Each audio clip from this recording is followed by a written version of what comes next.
Hello, everyone, and welcome to the second annual Iaei Business Meeting. Thank you to each and every one of you for being here with us today. Today's presenters include Michael Hoffman, Chairman of the Board, Rudy Garza, IAI's President and Chief Executive Officer, Greg Taylor, Head of the IAI Nominating Committee, Jim Rogers, IAI International Secretary, Marjorie Edwards, Head of the IAI Finance Committee. If you have any questions during the seminar, you may use the chat feature at the bottom of the screen or the Q&A feature. We'll also be asking for questions at the end of the presentation during your business, and you may use the raise hand feature located in the Zoom window. Again, thank you for attending, and we will now introduce our first speaker, Michael Hoffman. Good morning or good afternoon, depending on which time zone you're sitting in, and thank you all very much for attending. Right now, I need to determine whether or not the meeting has a quorum for the purposes of voting. Rudy, it says you have that information for me. Yes. Right now, Mr. Chairman, it looks like we only have 65 participants, and our bylaws require 2% of our current membership, which would be 176 people. So at this time, we do not have enough people to conduct voting matters in this business meeting. To that end, the only voting matter we had was to elect a new board member, and we can proceed as we discussed in the executive committee meeting by doing that by electronic vote sometime within the next week. That's wonderful. So when the time for the vote comes up, if we happen to have enough people sign in, then we'll conduct the vote here, and if not, then we will need to do the electronic ballot, and that's fine. I want to call the meeting to order and thank everybody for attending. This is our second annual meeting, and under our new and revised bylaws, we are required to have this meeting for all the membership to be able to attend. Last year, we gave a series of reports, and I don't know if the floor was open for everybody to comment or not. I just don't recall, but this year there will be a chance for people to ask questions, and we'd love to have your input on our beloved association. Laura, I lost where is it? There it is. So at this point, we're going to move on to the nominating committee report and the election if possible. And that report will be given by our nominating committee chairman, Mr. Greg Taylor. Thank you, Chairman. Laura, if you'll put that nominating committee report up to where everyone can see it. Okay, great. Just a moment. Hang on, it disappeared.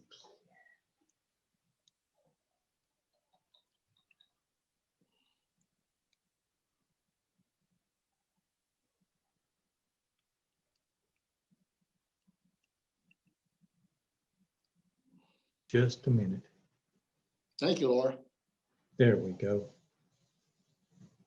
All right, so your 2019 nominating committee consisted of a representative from each of the sections. Myself was the representative for the southern section. We had Daniel Langlois representing the Canadian section, Milford Batters represented each section, Williams for the western section, Rick Hollander for the southwestern section, and Jeff Fitzloff for the northwestern section. So our purpose was to receive all the nominations and to qualify each of the applicants that applied for the open director position. This year, we had a single position open for a specialist, and the board determined that we needed an educational specialist, someone who had a proven background in development, presentation, and marketing of educational programs for the electrical industry. So the nominating committee received a total of 10 applications for the position, all of them very, very highly qualified and very well known in the industry. However, when we looked at those, we tried to base our determinations only on the information that was provided to us in the application packet. A lot of those people were well known to us, were friends of ours, but we tried to distance ourselves from voting for people that we knew, making it a popularity contest, and actually basing it on the experience and the qualifications that they provided to us. So of those 10 applications, The board met, had a Zoom meeting on September the 29th and reviewed and discussed and narrowed it down to 3. The 3 applicants that were passed on to the full board were Mr. Thomas Dimitrovic, David Hittinger, and Palmer Hickman. And then later on, Palmer decided to withdraw his application. So the vote today will be either for Thomas Dimitrovic or Mr. David Hittinger. I believe there is a button at the bottom that's going to pop up shortly that says poll. And we need a minimum of 2% of the total vote members qualified to vote in order to actually complete the voting today. If we can't get that, then we'll go to an email type electronic vote.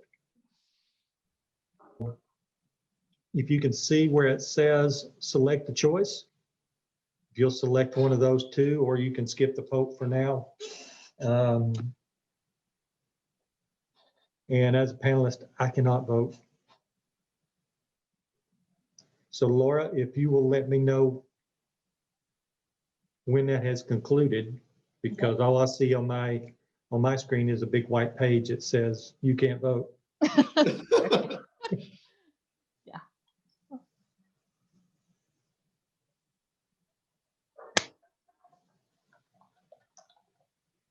And it looks like some people are still voting. We have 67% so far who have voting, and then a few people are still voting as we speak.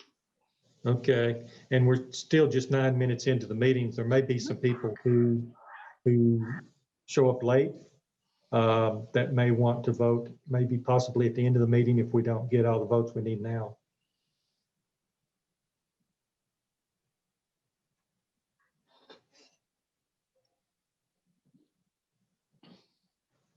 Okay, and we can leave that up and people can continue.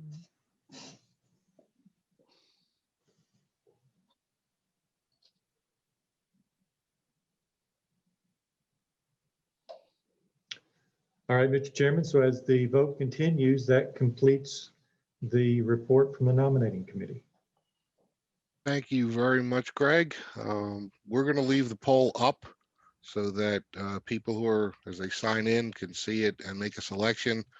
And once again, as stated, if we don't get to our minimum 2%, this poll will be invalid, and we will then switch to an electronic ballot via email. And that'll get sent out from the international office within a week, is my understanding. Our next report is going to be from our International Secretaries Committee, and that report is to be given by Jim Rogers. I'm not sure if Jim is on the call yet or not. I have not seen him in the attendee list, so I'm not sure if he's on the call this time.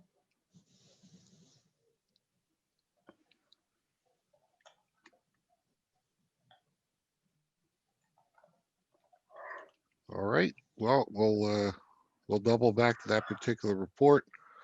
At this time, we're going to do the International Chairman's Report, and that is to be given by yours truly. For those of you who don't know me, my name is Michael Hoffman, and I have the privilege of serving as the Chairman of the International Board of Directors. Thank you all for attending this meeting. It truly is a pleasure to see this many people that are actively engaged in our association. These annual meetings are specifically designed to give every member a voice and a chance to be heard, all the way up to the International Board of Directors and the CEO. So it's wonderful to see that. I'm going to start out by thanking our new CEO, Rudy Garza. Rudy is new to the IAI. However, he has hit the ground running. He's implemented a number of initiatives that are going to carry us into the future. I'm going to allow the details of those to be provided by Rudy during his report. In my role as your chairman, I am in contact with Rudy on a regular basis.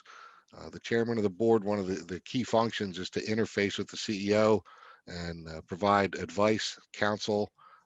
I also have to share some of the history of the IAI because Rudy is not from the IAI originally, so he just doesn't know some of the things that have occurred in the past. And I'm able to provide that insight to help guide his decision-making process.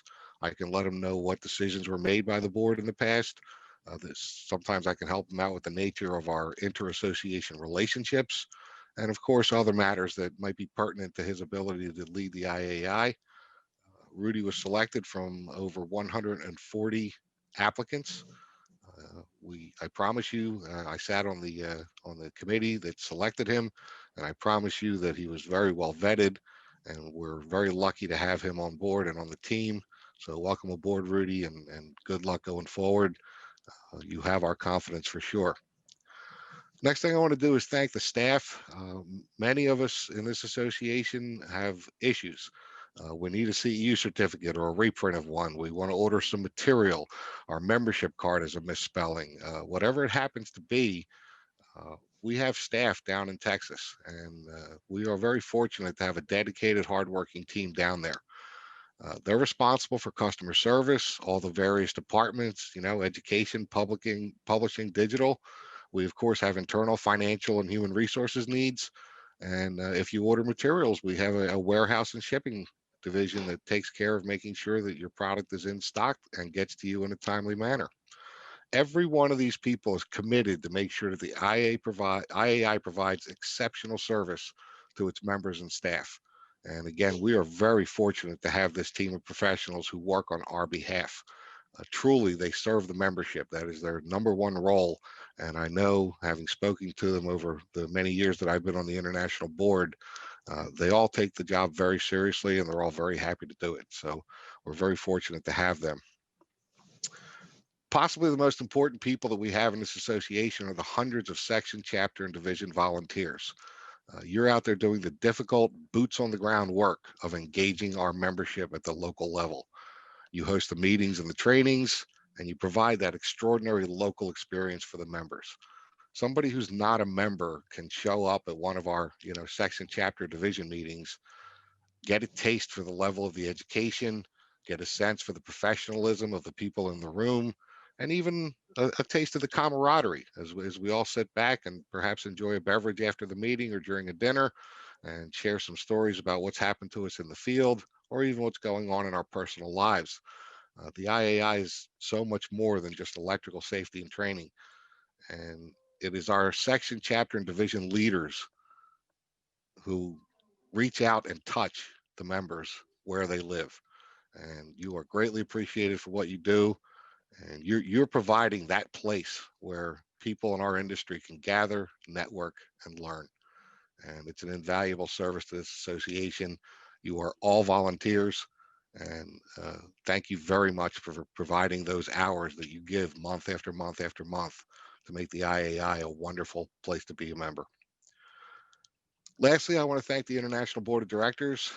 We have a group of talented, also volunteer professionals from 2 different countries and all points east to west who work tirelessly to forward the mission of the IAI.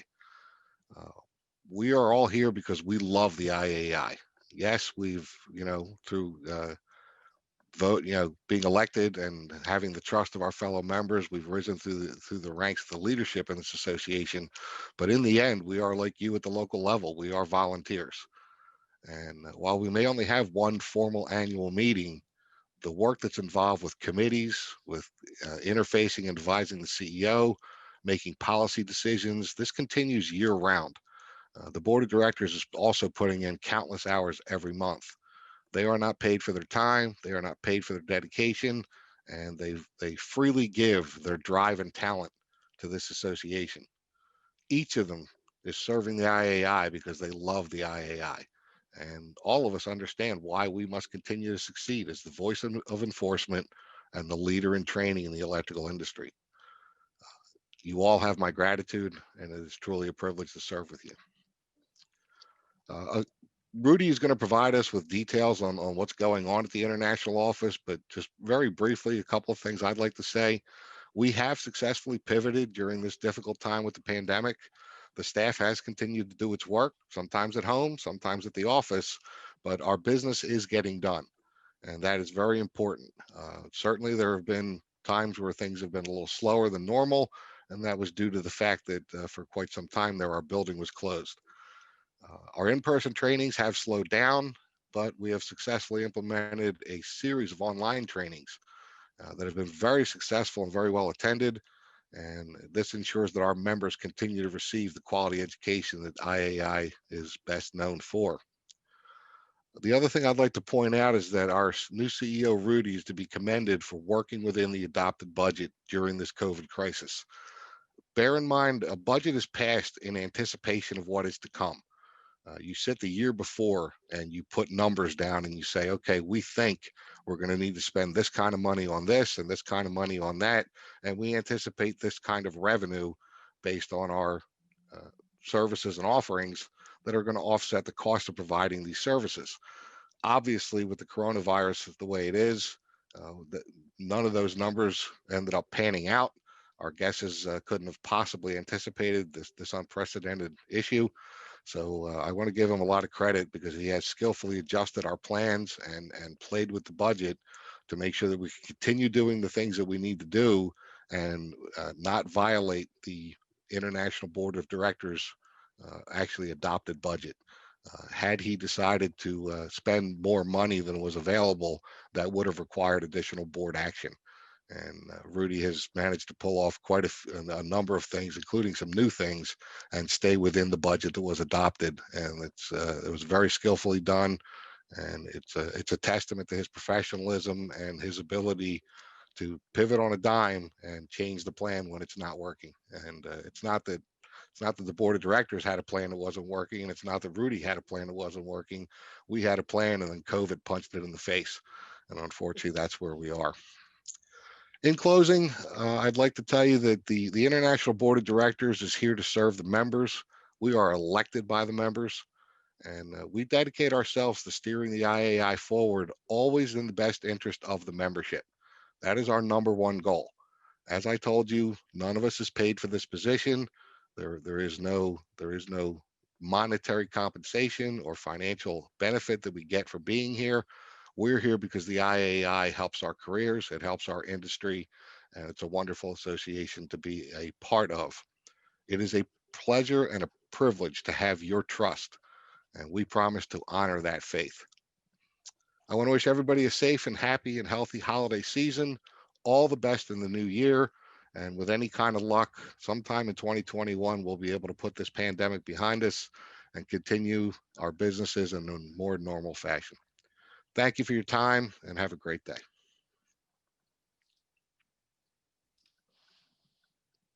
Mr. Chairman, I think we need to move on to the Finance Committee report. Marjorie is on the line. She is currently muted, but if she would unmute, we could move on to her report.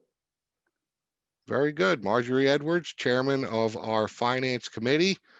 Please give your report. Welcome. Thank you, Mike. I'm happy to be here. I have several things in my report. I'm not going to read it all verbatim, but I am putting it up here. I want some background information. I have some standard assumptions that I always make clear of where the information came from. All my data was given to me by Rudy Garza, as well as our CPA, Susan Williams. And I worked directly with them in several meetings the last couple of weeks.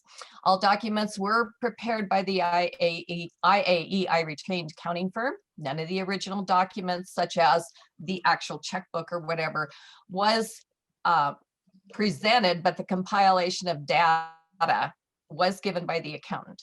And so that should be working well.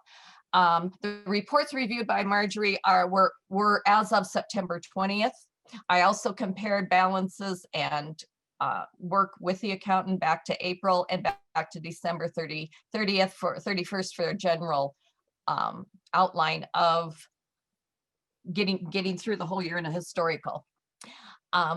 There were several meetings, as I mentioned. We met as a finance and audit committee by conference call, and we reviewed the upcoming 2021 budget in detail. On that call were Rudy Garza, Susan Williams, Marjorie, myself, Milford Batters, Rick Hollander, Lane Western, Greg Taylor, and Dan Langlois. Those are both our audit and our finance committees combined. We also met as an audit and audited the books. on November 6th. And on that was the accountant again, Dang Langlois out of Canada was the audit chair, and Greg Taylor and myself were on that committee. I leave in the historical record that we are in the middle of a pandemic. You can change pages, Laura. I'm not going to read all of the content, but I did some research, so it is documented the huge impact that COVID has had on all businesses across America, throughout the world, and various changes up to November. Then I went forward and updated just a little of general news off the internet, and I have all the sources documented that it is continuing. And as fall goes on and cold weather comes in, we're seeing more cases of COVID, and we are seeing many states enacting stricter information and stricter compliance to being sheltering in place, only essential businesses being open. And so that affects how we do business. And so that's just a historical part of the report that I leave in it. Going on to past the next page, which just references for history what the outline is of what pages are from where. The summary of my report from the months January through April. There's a few things I covered in the mid-year. The executive board meets mid-year every year to the association, and so there's a couple things that I included in different color ink. The blue ink was the mid-year. We, as an association, are doing extremely well considering the cash flow. We're showing a net loss of $39,416, which you consider all that we run is phenomenally good. And so we are that as of the September 30th balance sheet. Part of the cash flow expense that came out is, as Rudy will tell you, he is doing quite a bit of additions of video training. And we authorized him to put in a studio and to do a small amount of remodeling at the home office so that we would be able to do that in-house. I'm sure he'll cover more of that, but this includes expenditures of that, which reduced the fund by $8,187 for the building fund. Our print inventory stayed strong. We had it ready to go last year. Because of COVID, it just was not possible to get it out into the field safely, and most meetings were canceled throughout the year, and so we were not able to get those books out to our meetings and to the public. Those hold over, and hoping COVID-19 improves, we will be able to have more in-person meetings. However, with Rudy's future goals, we'll be able to market those through the online training programs that he'll be telling you about also as part of our program system. So we're very optimistic. That's in-house, ready to go. Rudy has that completely documented and ready to go. So that is an exciting part. We already are putting in some video seminars. Rudy's has that up and going for this year, and it's been able to bring in some training dollars, which enhanced very much the cash flow line. Then in addition, I'm just summarizing here. Also, the home office staff has been authorized by Rudy to seek continuing education licensing in all 50 states so that the seminars people take are able to qualify for education credits for all 50 states. And that opens up a tremendous amount of potential of people receiving education through the Iaei at the high quality that we give, and exciting interactive throughout the studio that's now in the home office. This year we did some different things as an executive board. And as the board of directors, we did not meet in person either in June, nor did we meet in person in this particular time. We're all working in video. We're all at home, and so mid-year it saved us between $6,000 and $7,200 for the executive board not to travel, to bring in the board of directors and to go through all that we go through for several days in Dallas. Usually runs anywhere from 28 to 32,000. So we have a savings that we respected of the members' money and used video and audio like you're using today. And we were able to save somewhere between $34,000 and $39,000 given our historical spending. Is where that number comes from. There were several staff changes throughout the year. We have 2 new positions that Rudy, I'm sure, will tell you about. We have a new membership chair that is Michelle Hutton, and I will allow him to discuss that. We also have Lana Maslow joined our virtual technology team. That is exciting. We've done some things. We only had one unexpected cash flow line item that came across the 2020 budget, and that was for attorney fees and insurance deductibles. And this cash flow paid for settlement funds impacting the Iaei Association from 2 wrongful termination suits that are long behind us. And we are moving forward with new staff, and we are excited. And the other thing is, with the pandemic increasing, we still walk into the rest of the year with concerns. The IO will be marketing the books, but we don't know about in-person meetings. So going on to the next page, looking forward to the months ahead. The USA's transition of the workforce back into the business building environment with customer traffic is slowly returning, but the impact remains with us. When we do hold meetings out in the field, we are still in various stages of phasing in. So we are more limited by spacing, by making sure that everything is sanitarily packaged, everything is individually itemized, and meeting screening requirements such as like temperatures taken. And we've been very, very, very careful with that. It has been implemented if there has been any meetings, and we have not had any reports of problems from any small meetings that were given throughout the year. So we feel there's a track record of how we could safely do it with people wearing masks and sanitizer and spacing.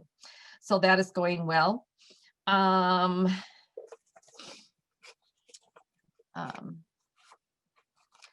Okay, at the electrical distributor. Oh, the other thing we've had a challenge with in the last year is our distributors, the people that sell the products for our country and for our electrical industry often come to our meetings, and they provide a great deal of input for what is going on in the marketplace. Unfortunately, those particular people have been not able to travel and on restricted travel plans. And so that is also impacting the industry and being able to get out with that level of education into the marketplace. We've been able to meet I think I mentioned all the hotels and what's going on there.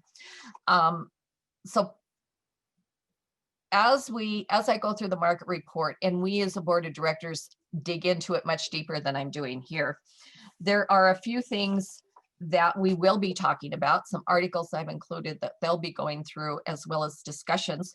And that's the stability of the market, especially the construction market, and people moving. We have people increase in market, so the cost of market supplies, the stability of the electrical workforce out in the field and working around all of the spacing and the safety requirements. We've seen the rising cost, especially in lumber, is gone skyrocketing in many parts of the United States. I'm from Montana here, and last week we were, my husband and I were talking to a contractor in town. He had bid materials 3 months ago for a project, and the project came in at approximately $82,000 for raw materials. 3 months later, we ran into him, and he said the pricing has now gone for exactly the same materials, $147,000. So those are things that we're dealing with across as we plan the positive growth and the positive movement of the IAEI. There's also a decrease of imports coming into our country because of COVID. And so some supplies are getting harder and harder to find. We have the flux of people moving out of larger cities and into rural areas, which is changing the whole scope of empty buildings versus housing needs and business needs throughout the country. We have an increasing number of corporate bankruptcies, which can affect the workforce and being able to the building and construction trades.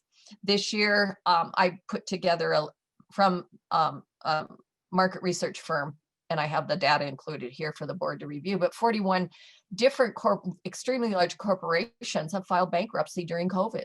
And that is a huge impact that we will be addressing in how we go forth and working with Rudy to encourage him. Also, cash flow, because we are somewhat shutting down again, is going to be hard to come by because people will again be very tight and not have the cash flow from a variety of either not working or reduced working or whatever ability to bring in income. So those are things we're going to plan for, we're going to work for, we're going to brainstorm and lead this organization with recommendations and give Rudy some options and thoughts to help him with his decision-making process. And that is the end of my report.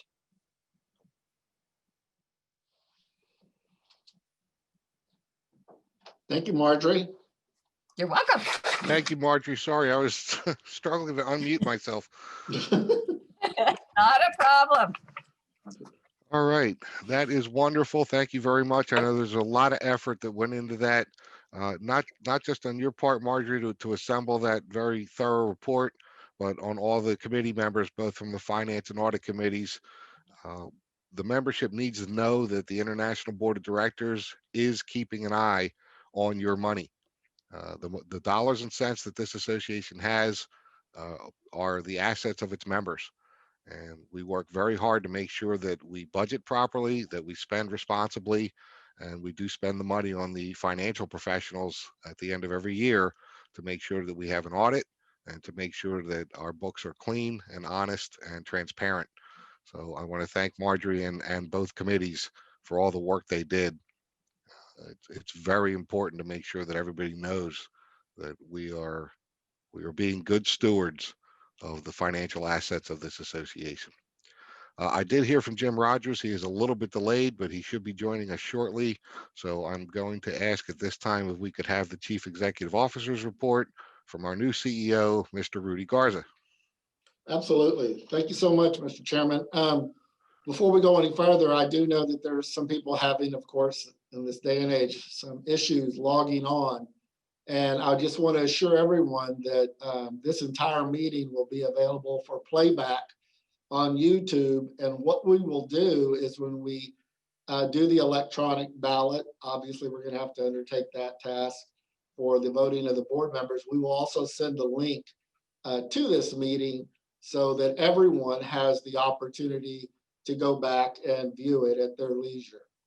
I'm sure some people had scheduling problems, and I know we're having a little bit of technology difficulties with people logging on currently. So we express our apologies, but assure you that you will get to see the entirety of this meeting. Again, I'm Rudy Garza. I am brand new. I'm celebrating my 4.5 months on the job. I come from a long history of association management. And about 23 years, I've been CEO or president of various associations. And I have found this job to be enlightening, challenging, and it's exciting. More than anything, it is exciting. One thing that I've discovered right off the bat is that people in this organization are very, very passionate about what I have determined or what I am defining as a very noble cause. There's very few adjectives or verbs that go before noble. And what this organization provides for the United States, Canada, and other countries is an extremely noble service. So everyone involved with this organization should pat themselves on the back and just say, you are part of a very noble organization providing a very noble cause, which is electrical safety. To that end, if you could pull up my report, Laura. Can you move it? We don't necessarily need the first page. Can you move it to the, uh-oh, something happened. It's not showing, Laura. Laura, can you go back to the first page then? At least half of that was showing.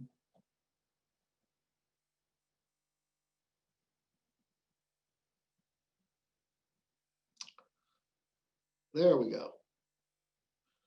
Thank you, Laura. So again, Marjorie covered the entire impact of COVID on the entire world. It has created an economic slowdown across the globe, and associations have not been immune to its negative impact. As a matter of fact, one of the first things that organizations and companies discontinue in times of economic hardship are marketing and memberships. And so we've had a lot of members who were having their dues paid by their employers, or they were counting on their paychecks to pay their dues. So we've suffered a little bit of slowdown, but I'm happy to say that my research has shown that we have not suffered as much as many, many other organizations and associations in terms of membership. One thing I will tell you is that I did do some research, and right now, 92% of the associations in the United States are still working. Well, actually, September 1st, we're still working remotely. We have not been that way. We moved back into the offices full time on June 8th. And so we have been fully staffed and working on your behalf under these unprecedented circumstances and dangers to make sure that we fully serve you through the IO. As we're, there's only about 8% of the associations that are doing the same thing that we're doing and being in the office. I will very quickly, and you'll be able to ask questions at the end of the meeting, as Michael said, go through some of the highlights of this year.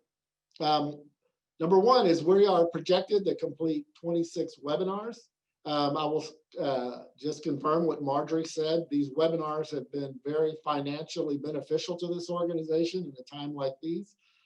Going to an electronic digital education platform is a very big component of the strategic plan of this organization.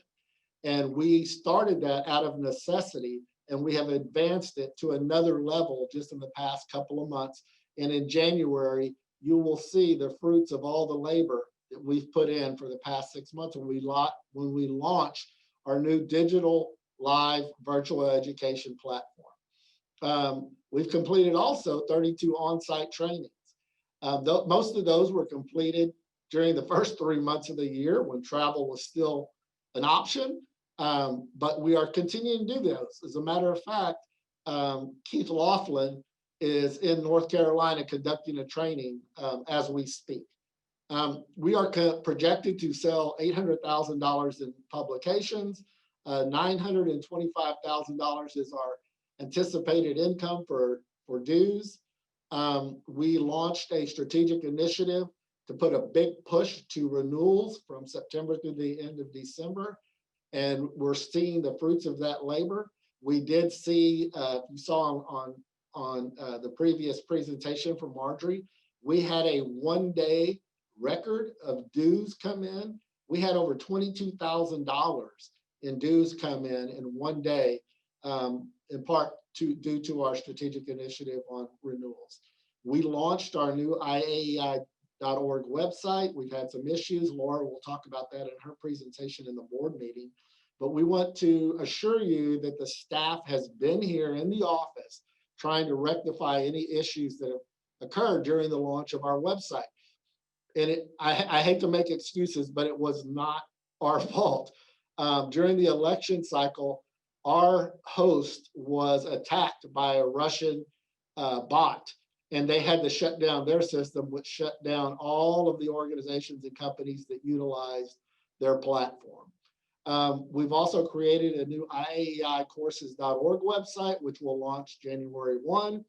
We've actually segregated out and created a digital education department, and I'm proud to announce that Jody Laughlin is now the director of that department. We've implemented the use of your membership software. Again, there's been some hiccups in the system, but we've kind of worked them all out, and we're hoping to go forward with an integrated system.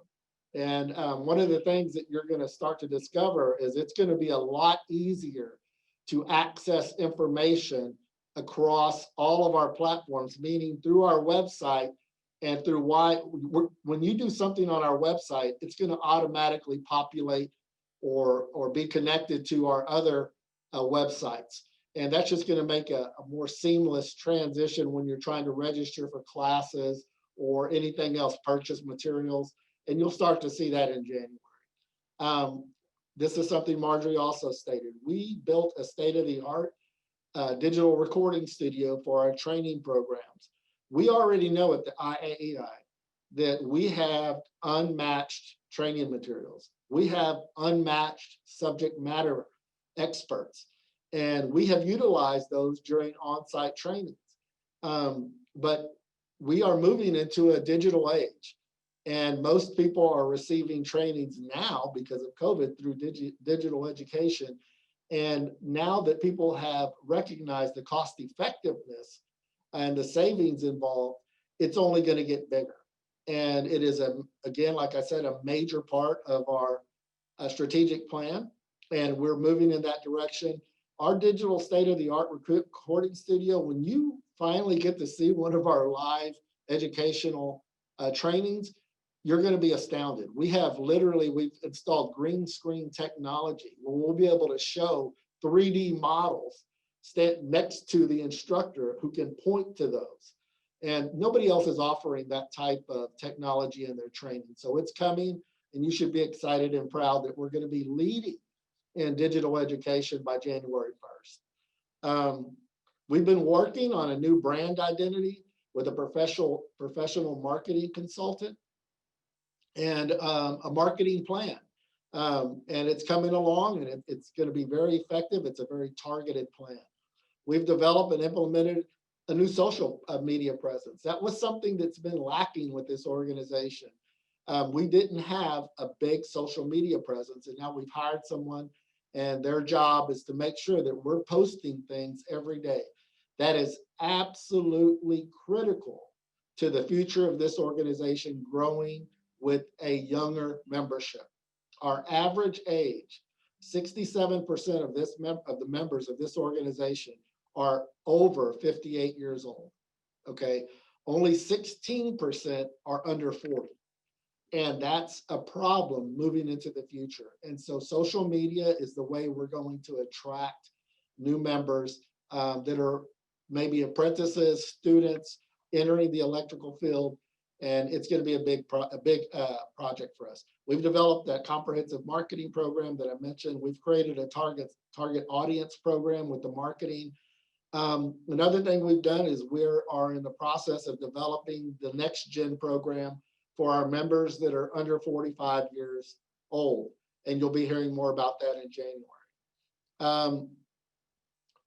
Let's see, we've hired a new digital education. I mentioned that's Jody. We've hired a new social media coordinator, which I also mentioned, that's Lena. We've increased our social media presence 20-fold, easily 20-fold. Lena comes from a background, and she's in that age bracket that that demographic we're trying to reach, and she understands how to speak to that demographic. Honestly, the stuff she does in our office, we have no idea that's what people are looking for from organizations, and she's done a very good job.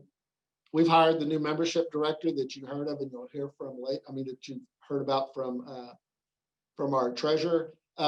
We've reorganized the publications department. We eliminated a director's position as a cost savings measure. And now that department has an editor-in-chief and a creative and production manager. We've created technical services department. So now Keith Laughlin is our director of technical services. Jody is our director of digital education.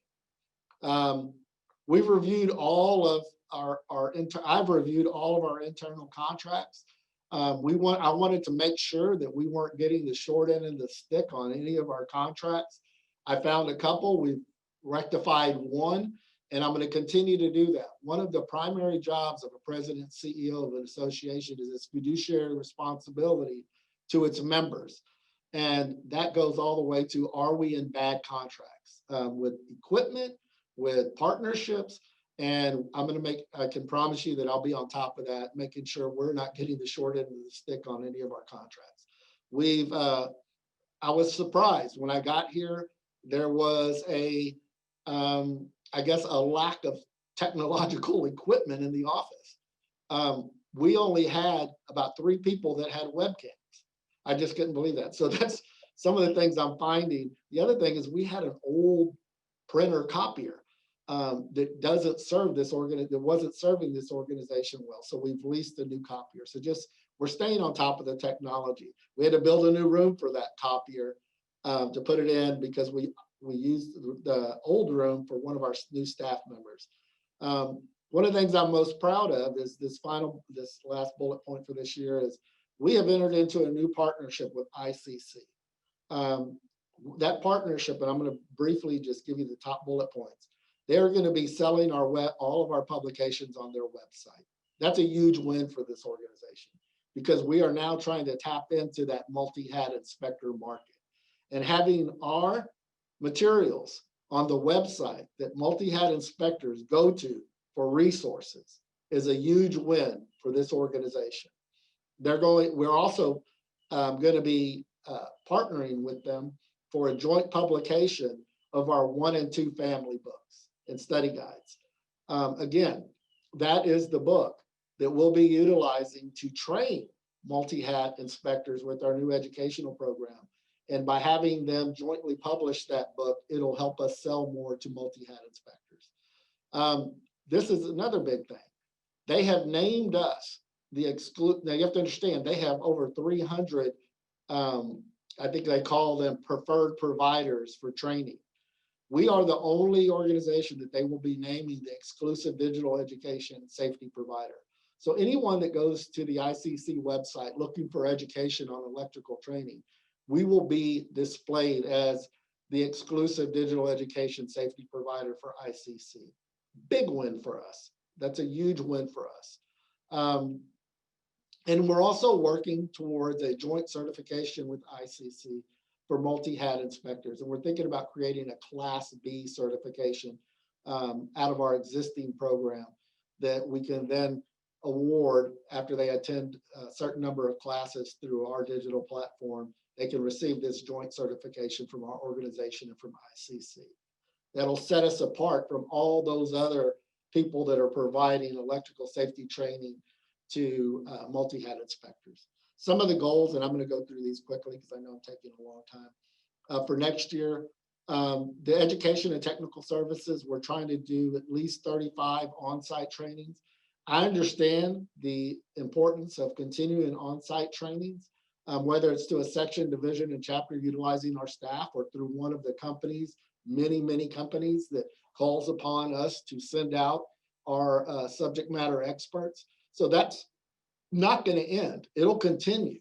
So we're planning on about 35 of those next year, and Keith will be conducting as many of those as humanly possible, and we'll be utilizing our subject matter experts for others. We're going to try to do a minimum of 60 live virtual education broadcasts. We're going to have about 8 to 10 live roundtable discussions, one coming up as soon as January. We're developing new electrical safety training materials for facility managers, construction superintendents, real estate inspectors, multi-hat inspectors, and we are going to be marketing those trainings directly to those ancillary electrical people, professionals, so that they can be trained on electrical safety also. And we're also developing handbooks for them, something that they can either download in a PDF form and have on their phone, For instance, if a real estate inspector is going to go out and do an inspection prior to the sale of a home, we want them to know the top 10 things they need to be looking for in terms of electrical safety when they're inspecting a home. And we'll be providing the class, and along with the class, a workbook, a downloadable short, maybe 10 to 12 page workbook on like the top 10 things they should be looking for. And I think that the biggest thing about our new training is we're making it available. All of our training materials, our workbooks, everything we're doing is going to be available to the SCDs. We're partners with the SCDs. We're not in competition, meaning that if you want to do a training locally with construction superintendents, we encourage you to go to your local home builders association and let them know, hey, we have some new training materials, that we have somebody that can do training on for your construction superintendents. And that'll be a good, a source of income for our SCDs. We'll provide all the materials and you guys can provide the training, or even better than that, if you have a live feed from the internet, we can do it from the office and you can gain the benefit of the income from that training as a section, division, or chapter. And then this was mentioned by Margie too. This is a huge undertaking, but we have to get a state certification for as many states as we can. We have no idea that we know we can't get every state certified. It's just beyond any organization, but we will do our best to get as many of our programs certified by as many states as possible. We're going to be starting on publications of the analysis next year. We have to update the 1 and 2 family guides, update the plan review guides, firms fast find and convert. This came up yesterday in our executive committee meeting. Great idea. We're going to convert our electrical study guide into a test prep book for apprentices. And everything in that book is what apprentice needs for testing. And so we've already talked about that this morning. We talked about it yesterday in an executive committee meeting. I met with the staff and we're going to move towards that. Those are types of ideas that we need to have from members. Some other things you can read on the thing that we're going to be updating, and we're going to be publishing those new handbooks. As far as membership, we've hired somebody who has a strong focus on customer service. And she has been trained by a corporation who's known for their customer service, which is Chick-fil-A. She also has membership experience working with country clubs. And country clubs have some of the most demanding members you will ever find because they're paying so much for their membership. And we're making a recommitment to strong focus on customer service. And you're going to start seeing some of that as it's already happening, as a matter of fact. And you'll continue to see customer service as a priority here at the IO. We're standardizing operating procedures in the membership department. We're returning to direct mail billings for renewals. That actually ended about mid-year last year and created a non-renewal issue, but we're going back to that. Everybody will be getting a digital bill and a hard copy bill on their renewals. She's going to start increased communications with SCDs. Her personal approach is a mantra of increased engagement, loyal members, retention, and referrals. That's the way it's got to work. She's initiating a heightened focus on retaining members via 30, 60, 90-day approach, a referral program she's initiating, target marketing across all platforms. We've already talked about that during social media. She's going to be working on getting something to new members, even if it's just a lapel pin. We all get a membership card, but there should be something you should be able to display beyond that. She's going to, continue again with our website, accessing services through our digital platforms. She's going to work very hard to make sure that that's a seamless proposition. And she's continuing to work with our new coordinator of digital services. And the goal is by the end of next year, we'll be back up to 10,000 members. Right now, we're hovering at about 88, 8,900 paying members. In the late 90s, this organization had over 24,000 members. And that's been a drastic decline, and we're going to try to turn that around. Financially, I don't need to say much more than Marjorie said, except that we're in a strong financial position. We have money in our operating account. We have money in our reserves account. We will not need to dip into the reserves account this year. We have made tremendous cost savings to equal the loss of income that we're having. And the organization is on strong financial footing. Our audit found 0 findings for 2019, and all of our tax returns were filed in a timely manner. That concludes my report. I'm sorry that it went so long, but being the new guy on the block, I thought it was imperative for me to be thorough on some of the things that have happened in the last 6 months and then those initiatives going forward for 2021. Thank you, Mr. Chairman. Thank you, Rudy. Wonderful report. I'm sure the membership has appreciated getting that much information from you, and it was not all that long at all, so you're fine on that front. I have seen that Jim Rogers has joined us, so we are going to move to the agenda item marked International Secretary Report. And Jim Rogers, the floor is yours. Take it away.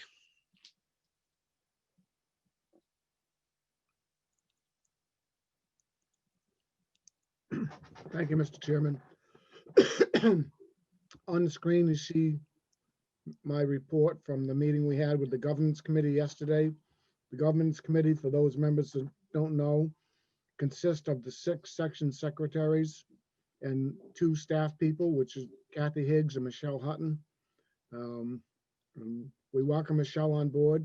It was nice to work with her yesterday, and I think she's going to be an asset to the organization. We open the meeting as we do every year with the nomination of a chairperson, and I was nominated to that position, and it was so voted. Next thing we did, we started last year at the International Board of Directors meeting. We started the process of making sure that all of the bylaws throughout the organization were uniform, not totally uniform, but uniform in regards to membership classifications and certain other issues that the board voted on for the model bylaws. We were making good progress on that. And like everything else, COVID-19 hit, and it kind of fell by the wayside. And even though we could do it remotely, we didn't. And so we really picked that up yesterday. We had 4 sets of bylaws that we reviewed, and we're going to recommend to the Board of Directors this afternoon to approve with some modifications. They were the Northwestern section, the Southern Nevada chapter, the Montana chapter, and the Idaho chapter.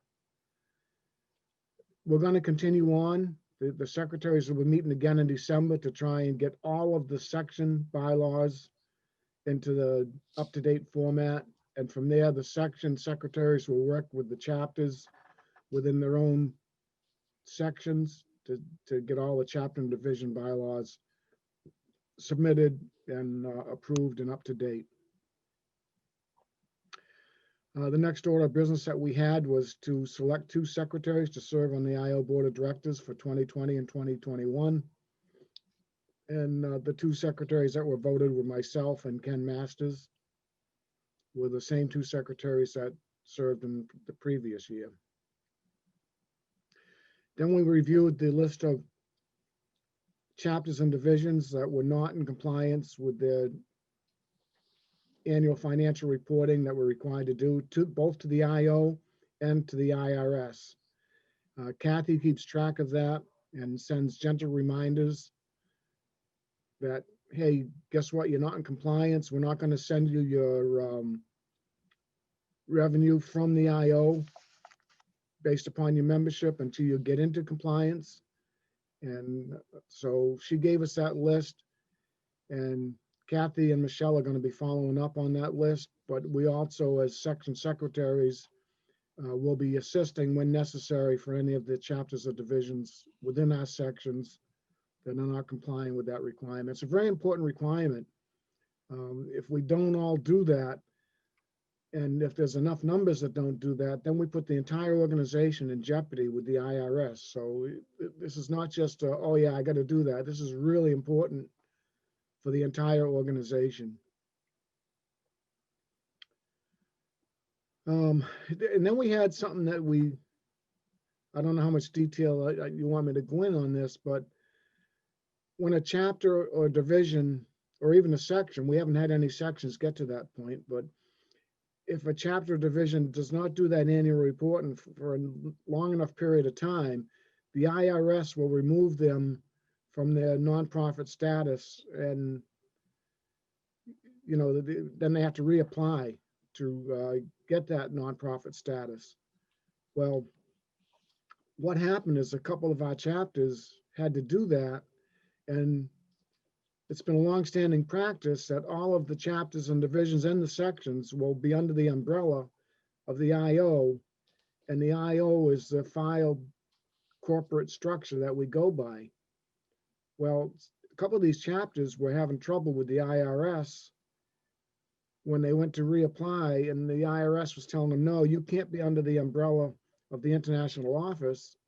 You have to have your own corporation within the state where you exist. So something to keep your eye on. We don't know what the final answer is on that. Kathy continues to work on that with Rudy, and it may involve counsel as well to get total clarification on that. I don't know if you want to comment on that or not, Rudy, do you? Or I just have never heard of anything like that. There's several national associations and their subsidiaries fall under their auspice of their IRS filing. So I don't know if that's a new law, but we will certainly get our counsel to look at it and report back to the committee. okay.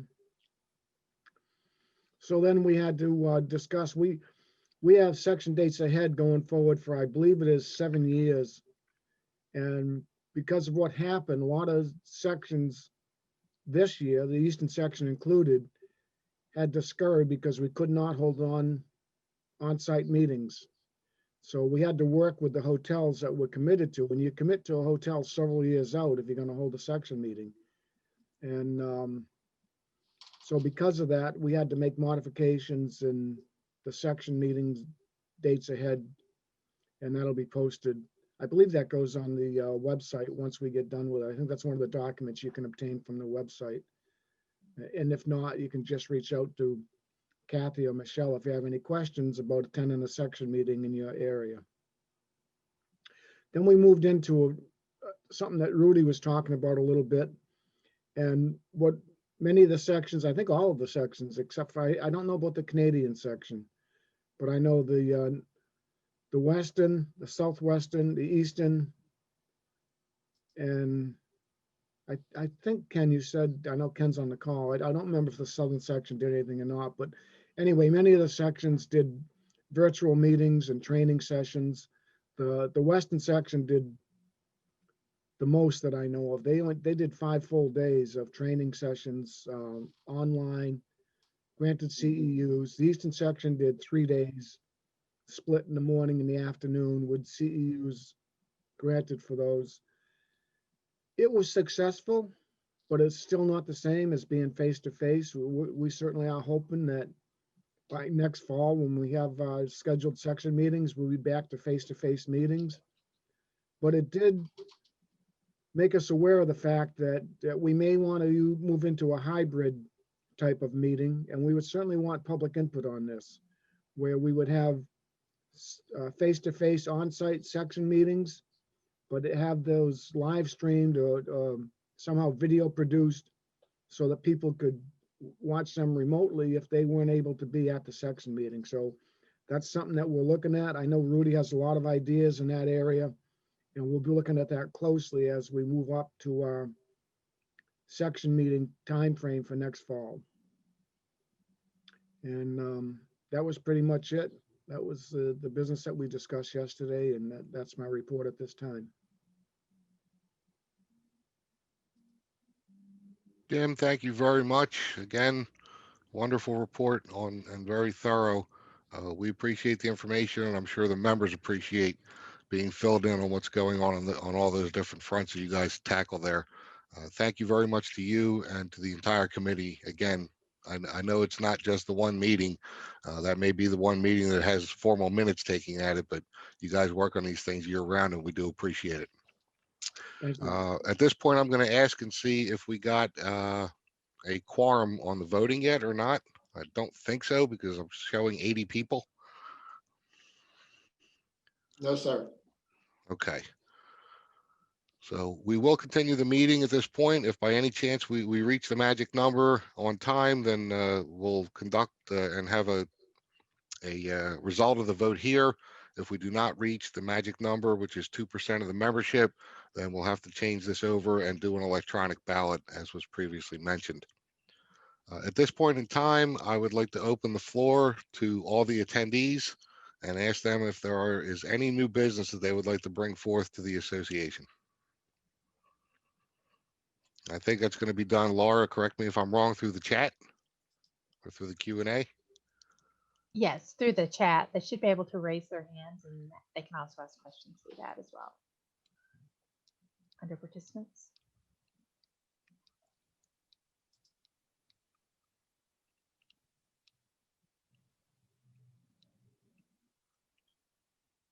I don't see any hands raised so far.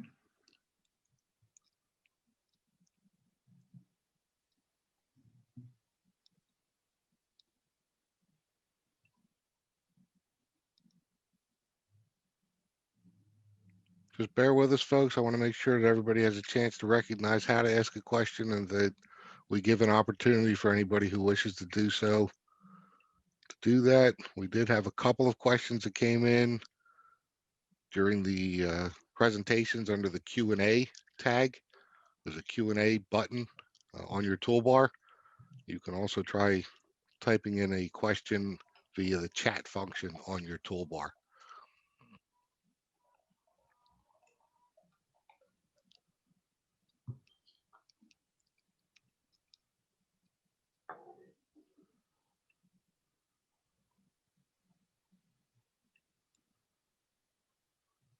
Question came in from Mr. Passetti.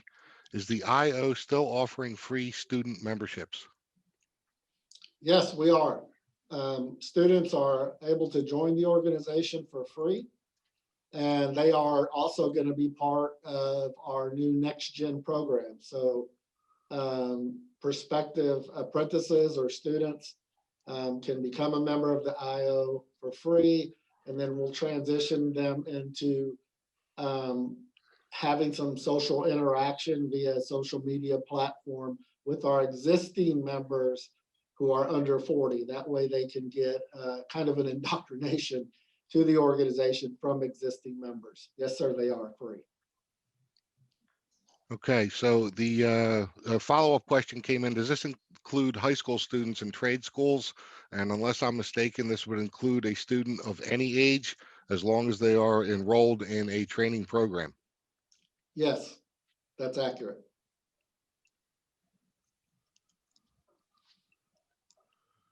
Comment from Mr. Hamo.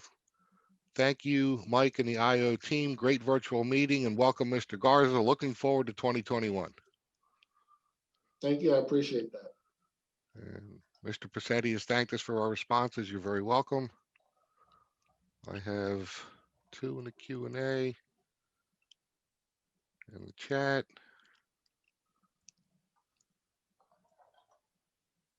Okay, I'm going to let another minute go by here to see if anybody else has any further questions. Again, there's a Q&A button on your toolbar. There's also a chat button on your toolbar, and you're able to use either one of those if you would like to ask a question of any of the panelists.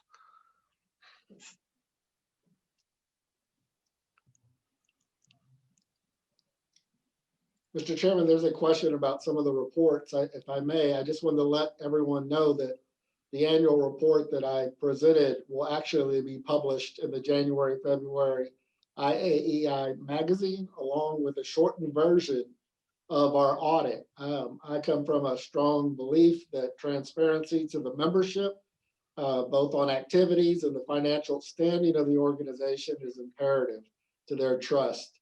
And so that will be published in the January IAEI magazine. Very good.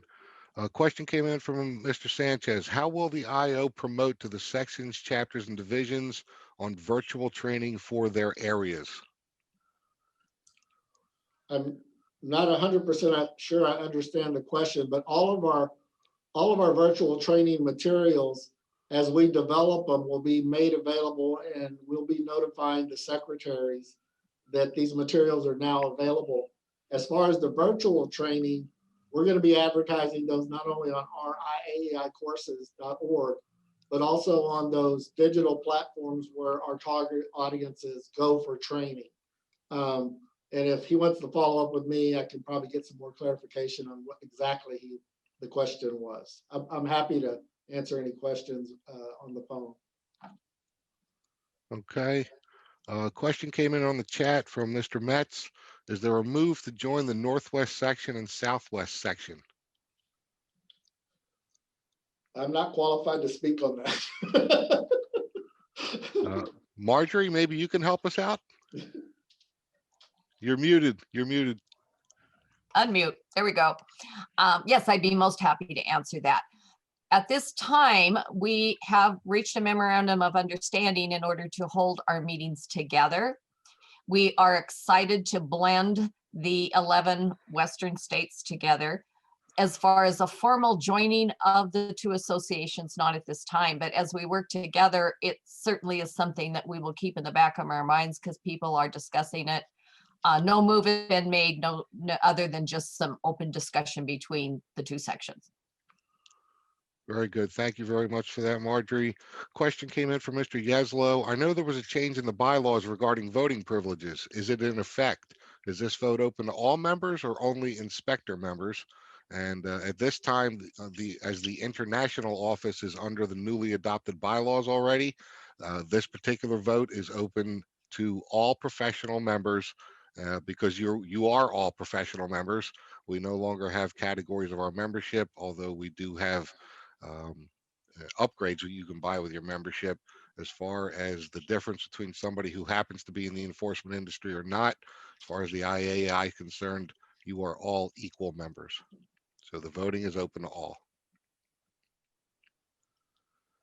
Question came in from Mr. Kramer. Do you foresee your virtual training competing against attendance at the state chapter meetings? And I know Rudy's passionate about this one, so I'm going to throw this into his lap.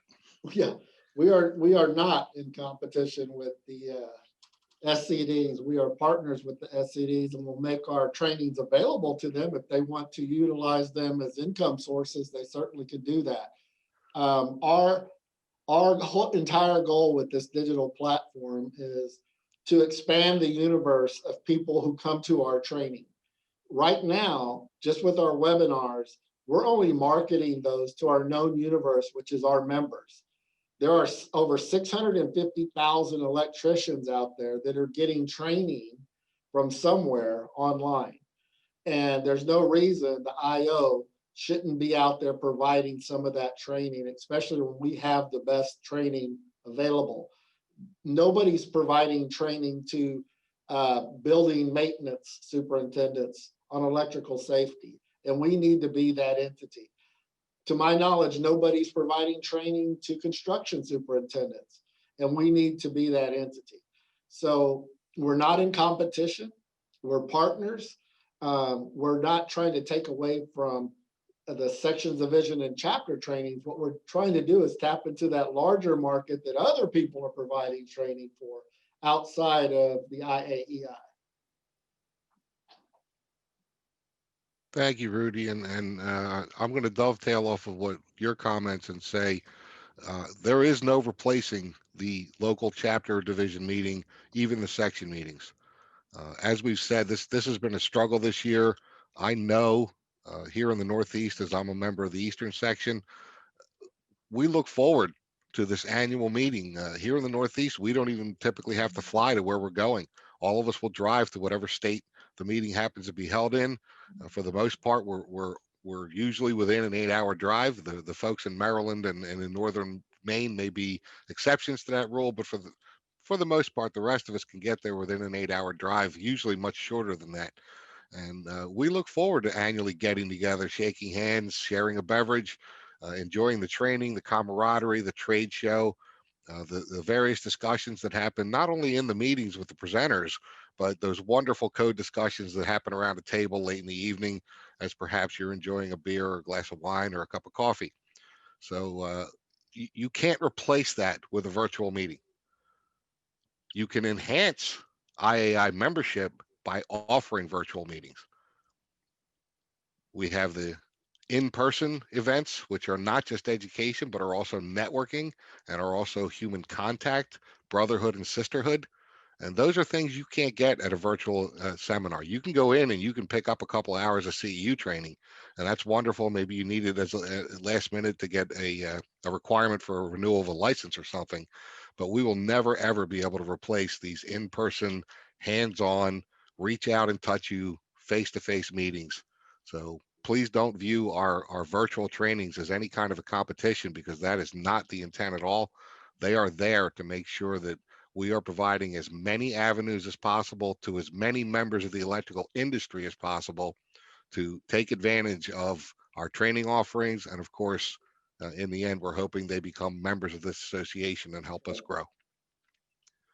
Yeah, Mr. Chairman, you touched on a very important component of all of this, and at your last statement was to encourage them to become members of IAEI.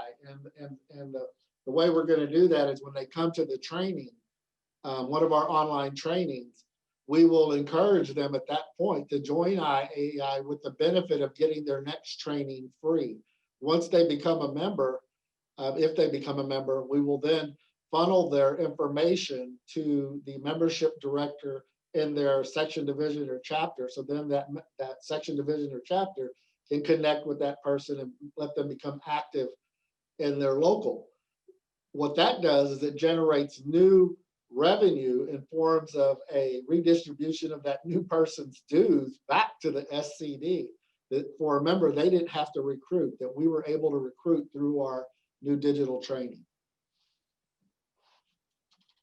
Thank you, Rudy, for that information. We're trying to give you guys as much good information as possible, and so that you have a sense of what our thinking is as the international board, is working with the staff and Rudy to develop these new initiatives. We did get a comment from Mr. Andre regarding the joint section meetings. Mr. Andre is the chair of the joint section meeting task group, and he's informing us that the Northwest and Southwest sections have agreed to joint meetings in the year 2021 and 2022. 2021 will be Sparks, Nevada. 22 will be in Spokane, Washington. The sections have opened very preliminary inquiries into joining the two sections into a single section, but no commitments or details as of yet.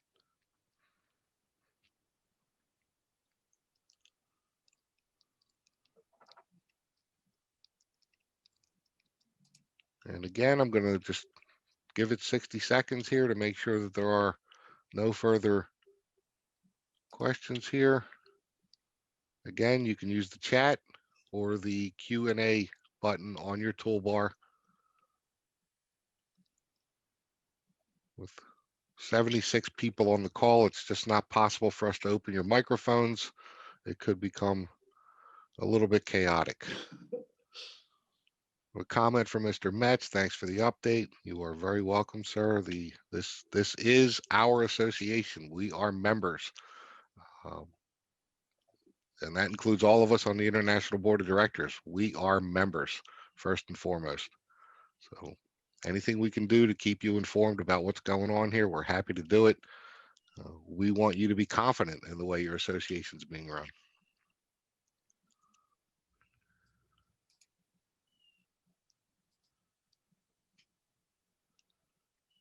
Okay, so we have a question from Mr. Hill on the Q&A. With the reorganization of the International Board of Directors, is the board operating with transparency between all board members? Has there been any challenges moving from an operational board to a policy board that are difficult to resolve? Has there been any other fiduciary challenges that the board has faced with the reorganization and staff and CEO change? So multifaceted questions here. Let me start by saying that the International Board is absolutely committed to transparency between all the board members. Um, at every meeting, I open the floor before I say anything to make sure that everybody has a chance to make a comment, give their idea, post a complaint, whatever it happens to be, the topic that we're on. We're all absolutely trying to make sure that all of us is heard. And, we've never been in the business of keeping secrets. And Mr. Hill happens to be a past international president, so he knows that very well, that there is no secret handshake when you get on the International Board of Directors. We're all here serving the members together as a single unit. We do, of course, break down into committees and task groups to take care of specific tasks, but those committees ultimately report back to the full board, and it is always the full board of directors that has a vote on any action that's going to be taken. There is no committee that's in the association that has the ability to take action, with the exception of the executive committee, and the executive committee is only empowered to take action in the event of an extreme emergency where it would not be feasible to get the entire board together. In my time on the board, that has never happened. The executive committee has never taken a formal board action while I've been a member of this board. And there are people who can probably answer this question going back further even than I go to confirm that if that's ever happened, it's been a very rare event. All the other committees are simply there to take care of the legwork, and then they report back to the full board, and the full board always votes on what is going on, if there are to be any policy changes or actions by the board or directives to the CEO. Has there been any challenges moving from an operational board to a policy board that are difficult to resolve? And I'm going to say no. We've certainly had our challenges. We operate differently than we did in the past. As an operational board, we were a little more hands-on with the operation of the IAEI. We have decided through the extensive process we went with our contractors that we hired to help us reorganize a bit, that our best bet going forward was to be a policy board. And I'm not going to waste everybody's time with the definitions and the changes between the two, but you can certainly Google them. Your International Board of Directors was structured as an operational board in the past, and beginning this year, we have switched over to a policy board. Yes, we're absolutely having some growing pains there. Nothing at all that's difficult. It's just a simple question of changing some of our attitudes, and a lot of us have been here for a long time, so we're used to doing things a certain way, and we just have to make those adjustments. Absolutely nothing that's been difficult to resolve at all. Has there been any other fiduciary challenges that the board has faced with the reorganization and staff and CEO change? We have not. From a fiduciary standpoint, as Rudy gave in his report, we are financially very, very solid. The association is in good shape. We have managed to stay within our budget for the last year, despite the massive loss of income from the projected budget. And again, I give Rudy all the credit in the world for not only getting us to stay within that budget, but to actually get some things done that were under sort of general terms like building upgrades. We managed to get some building upgrades done, even with the lack of money coming in. So other than that, again, Rudy's keeping an eye on our contracts. As he mentioned, we did cut one position out as a cost-saving measure. We did replace the director of membership, and from a financial standpoint, we are still operating within the adopted budget by the International Board of Directors. So I don't think we're going to have any issues there as well.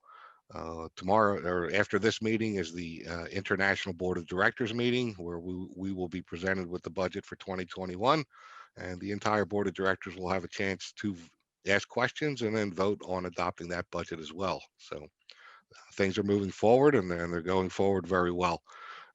Yes, we have a new CEO. Yes, we had a previous CEO who served us very, very well for 10 years.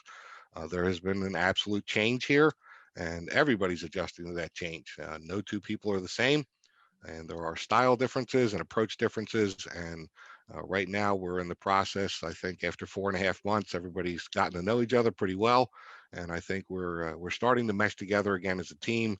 There's always going to be that period of get to know you when there's new staff involved, be it the CEO or one of the directors or what have you. So I'm very confident that going forward, we're going to coalesce and we are going to make this association better than ever. Sorry for the lengthy response, but I wanted to make sure I addressed all of your points in that question.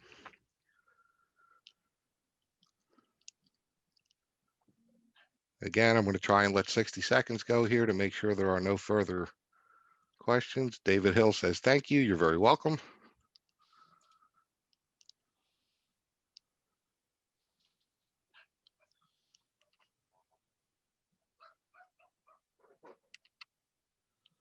So I have a question that came in from Anonymous, and it says, with an increased focus on the development of online and written training materials, including publications, has there been consideration to develop materials based on codes and standards outside of the U.S.? I can address that as it regards to Canada. Jody and I actually had an early morning conversation in my office based upon a conversation he had yesterday with the newly reformed Education Committee. And we certainly have opportunity to develop some training for the Canadian code. He has an idea of a couple of subject matter experts that we could bring into the IO and have them here maybe a couple of days and record a series of 4, 6, 8 training sessions on the Canadian code. We have not had discussions beyond Canada, and this morning was the first discussion we had. We certainly want to be able to serve all of our members. Another option is we have actually looked into buying translation software that would translate our English trainings into Korean and Spanish. What that would do, though, is there would be a synchronization issue with the way the person is talking, kind of like those old kung fu movies you saw where they were speaking English, but their mouths were moving differently.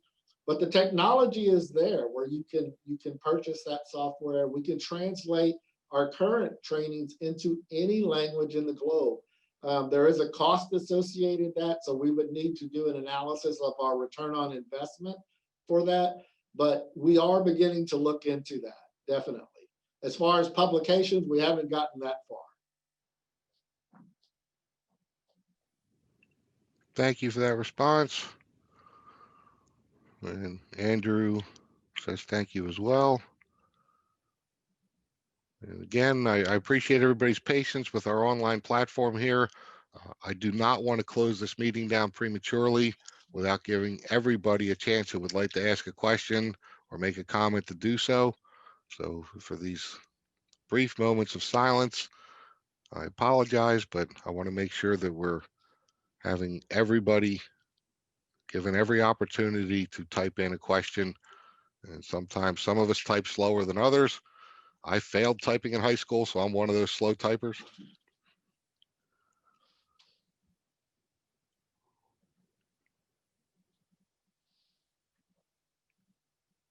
I don't see any new questions popping up in the question and answer session.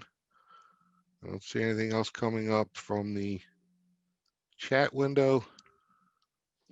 Oh, there's a new one. So it says, considering that we work remotely and electronically, has NFPA considered any PDF version of the NEC? Web-based platform doesn't work as well. And I am simply going to respond with, we are not NFPA. So it's not our call. NFPA did offer a PDF version of the NEC in the past. My understanding is that that is not going to be the case going forward. But that is an NFPA decision. It is not an IAI decision.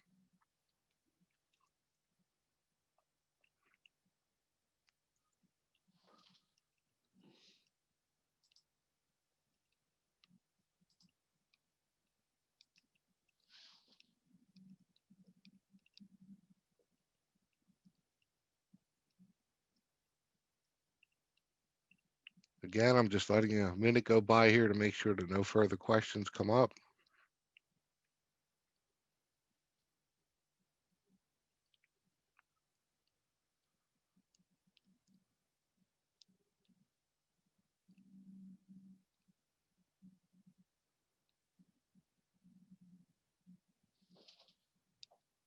Thank you, Laura. Laura's managing my window here for me so that the questions that are answered go away and the comments that don't need to be answered end up in a different folder, and I'm able to focus on all the new stuff. So thank you very much. All right, at this point in time, I'm going to give you the 10-second countdown and tell you that we're going to close the question and answer session. I want to thank everybody for their input and your attention today. Again, if any questions, if you continue to have questions or you would like an answer about something that's going on at the international office, the international staff and Rudy are happy to help you with that. And yes, you can actually get Rudy on the phone. 8,800 people, he can handle 2 a minute, is my understanding. He's got this covered. So we will have conversations with you. Typically, the board of directors, because we're a policy board, we do not get involved in answering direct questions, although doesn't mean you can't ask them. Whatever information we can give you, we're happy to. But the association is run, is from a business standpoint, is run by the staff. And as Rudy said, he's happy to jump on the phone and answer any questions you have. As I don't see anything else going on here, I'm going to go ahead and close the question and answer session. And let's see here, Finance Committee, new business, that's going to be the end of it. So at this point in time, we're going to go ahead and adjourn the meeting. If I can leave you with one thought, it would be to mentor somebody. Find somebody in the industry in your area, get a hold of them. Right now, bring them to a virtual meeting. When things calm down and then COVID is behind us, bring them to a chapter meeting. Let them have a meal with you or sit down for a training with you. Get them involved. Show them that this association is a path forward for their careers, both from the leadership opportunities that it provides, and also from the standpoint of getting education and becoming a better electrical professional. I want to thank everybody for their time and attention today. We really appreciate it. This is the IAEI annual meeting. It will occur again next year ahead of the Board of Directors meeting. And of course, we will be sending out notifications at that time. I see that we did not at any point in our participants achieve the 2% needed to have a quorum for a vote. So we will be conducting the election of the newest member of the International Board of Directors via an email ballot that will be sent out from the international office. So please keep an eye on it. And lastly, I would like to thank all the panelists today. I really appreciate you guys taking the time and providing what were very thorough reports to the membership. It is critical that the membership trust the process and trust the people and know that we're here working for them and that we're telling them what's going on. And I credit all of you for putting together wonderful reports. Thank you all very much and have a wonderful, wonderful holiday season. Rudy, go ahead. Yeah, I just wanted to mention to the board members that are on the call, if we could take probably a 20-minute break and convene the board meeting at 1 o'clock. Is that acceptable, Mr. Chairman? Works for me. Great.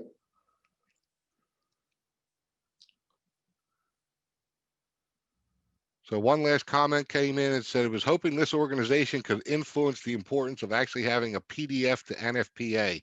So maybe we can send a note over to NFPA and let them know that our membership would very much like to have an electronic copy on their phones and tablets.